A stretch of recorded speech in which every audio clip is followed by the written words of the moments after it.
everyone, welcome to our math class, and in this class we are going to learn about chapter 3.1, that is geometry, and we are going to discuss about the first part of chapter 3, that is our 3.1 chapter.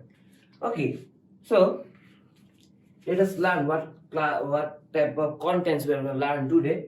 So first one being the Theorem of Pythagoras. You have already known it, but I'm going to give a little bit of description about it, and then we're going to learn about orthogonal projection. It's a very important concept, and then we're using that orthogonal projection concept, we're going to learn about some important theorems, and then we're going to learn about the theorem of Apollonius, and finally we're going to solve the exercise 3.1 and go back to our home in a happy mood. Oh, okay, you guys are already in your home, so you're gonna spend the rest of the day happily. So that's what I want, and you guys should want also.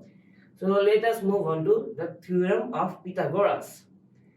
So Pythagoras mainly worked with the right angle triangles and gave his legendary theorem, that is, if this is a right angle triangle, for example, so A, B, C. So in his theorem, he showed that, or he proved that in every right angle triangle, the summation of squares of these two sides is always equal to the square of the third side, that is the hypotenuse. So it is, let me show you from the description directly. In a right angle triangle, the area of the square drawn on the hypotenuse is equal to the sum of the areas of the two squares drawn on the other two sides. So basically, you know how a area of square is determined. So basically, if I draw a square, so this is basically a square, a huge square. So what will be the area of this square? The area of this square will be AC square. Similarly, we draw another two squares from this part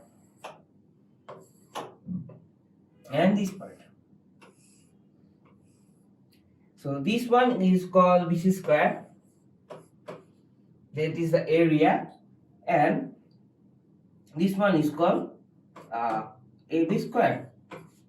Now Pythagoras proved that the summation of the summation of areas of these two squares, that is AB square and BC square. Let me write them first.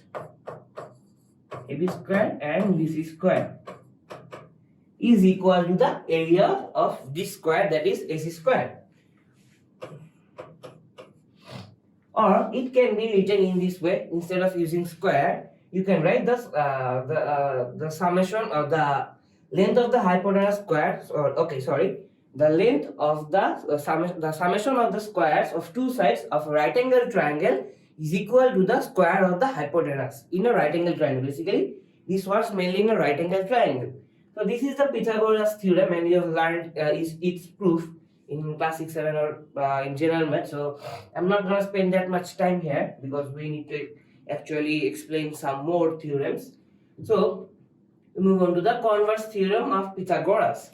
So if the area of the square on one side of a triangle is equal to the sum of areas of the square drawn on the other two sides, the angle included by the latter two sides is a right angle triangle. So now the theorem tells us that we draw a triangle and the summation. So let us say these are three sides, and so this is AC square, this is AB square, and BC square. So these are basically three squares drawn using the sides of the triangle of a triangle, general triangle. And if AB square plus BC square is equal to AC square, that is the summation of area of these two squares is equal to the area of AC square, then the angle included between them, that is, if I draw the triangle right now, ACB, the angle included between AB and BC will be a right angle. Okay, this is the converse theorem of Pythagoras. Okay, So it's a very easy theorem, and you've already learned it, and both of them can be used to prove a lot of things. So it's a very important theorem. So now we are going to learn about orthogonal projection. Okay.